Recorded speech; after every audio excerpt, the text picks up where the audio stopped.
All right, Coach Vitello, what do you have on the opening night win?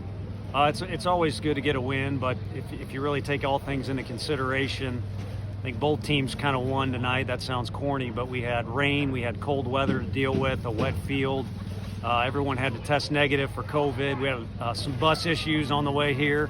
So the fact both teams played, I think, was ideal, and then the fact that it was a great game or very competitive game made it even better. So what about Chad Dallas, your starting pitcher, opening on Friday night 2 years in a row? Chad was outstanding. Last year was a little different. He kind of was an impromptu outing. Didn't know he was starting till a day before the game, but he was just as effective this time out, and really leads by competitiveness. The fact that he was getting us outs in the fashion that he did is just kind of a bonus to me. Left him out there a little longer than we wanted to, or that our coaching staff had planned to.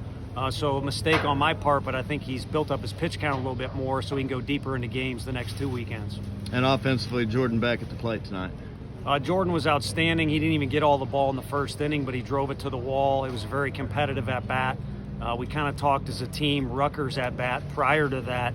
I don't know how many pitches it was, but you could argue he kind of wore the guy down a little bit. Jackson, who's got really good stuff, and Beck took advantage of a mistake, and then the ball he hit over the fence was absolutely incredible. Obviously he's strong, but he's facing a guy who stuck it on us pretty good in long or middle relief, and Jordan was able to take advantage there, and it was obviously a huge run on the scoreboard.